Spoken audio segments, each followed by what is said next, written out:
Would you maybe elaborate on your rationale for continuing to hold it? Yeah, I mean, pretty simply, we've got a business. I mean, let me talk about core business, regulatory concerns, and the so-called metaverse. The core business is got some challenges, but it's still a pretty good core business. It's got 1.8 billion daily users and about 12 million individual businesses providing advertising revenue. And notwithstanding some challenges there, which are quite significant, the new Apple operating system and the EU's approach to targeted advertising, we probably, if we weren't looking at the metaverse spend, would be sitting there with a business which is going to incur some cyclicality in terms of its revenues and some fundamental changes in terms of operating systems and regulatory, but it's sitting on a single figure PE, right? And that's pretty attractive, actually. The thing that I'm not that, so yeah, I'd like that, and I would still be in it if that were the sole. Oh, I'm still in it. If that were the sole thing, and that's kind of one of the things that keeps me rooted in it. I'm not that concerned about certain aspects of the regulatory challenge. I'm a bit concerned about the EU approach to targeted advertising. I mean, the whole idea that we can't have targeted advertising strikes me as bizarre.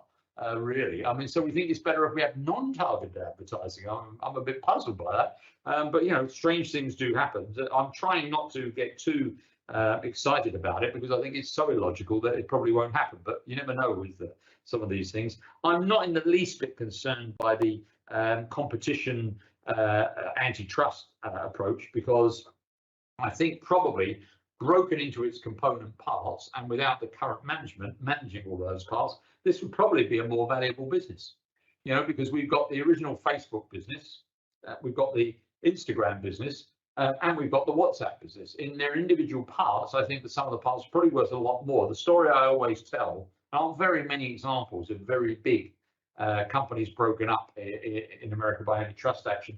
But the two which are often flagged are Standard Oil and AT&T. In both cases, the broke up created value. It's really quite interesting. There's a great story about John D. Rockefeller being on a golf course when he got the news of the breakup of Standard Oil and saying to his golf partner, who was a Catholic priest, by the way, "Buy Standard Oil, father." And he was absolutely right. So that bit doesn't worry me. The metaverse, the problem is, obviously, we're spending on something here which is a bit of an unknown. But it's not as much of an unknown as people think. You would have thought, to read the commentary on it, that it's something where we have no idea what it means, and these are the only people spending money on it. So it's a complete punt, rather like one of Alphabet's projects to do things which never ever produce anything. Our measure of this is to talk to people, other people who are in the technology area, people like Apple and Microsoft, and to talk to people who are potential users of this, people like L'Oreal and so on, and say, what does it mean? What do you think will happen?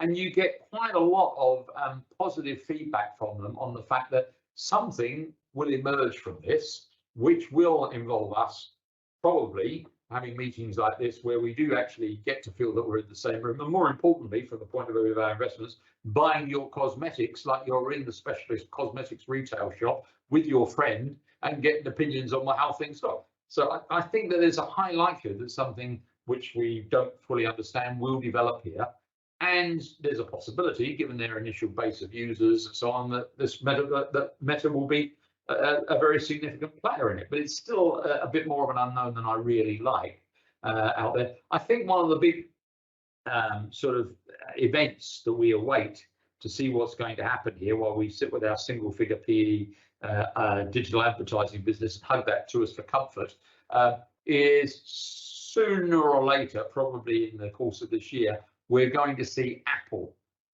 launch its glasses for this. And I think that's probably quite a good moment to judge how this is going to develop, basically. And that's about where we are on it. And when we bought the stock, Julian, who's rather good at these things, said to us, it will be a difficult stock to own. And then he came back a bit later and said, maybe it's a too difficult stock to own. Yeah, maybe it is.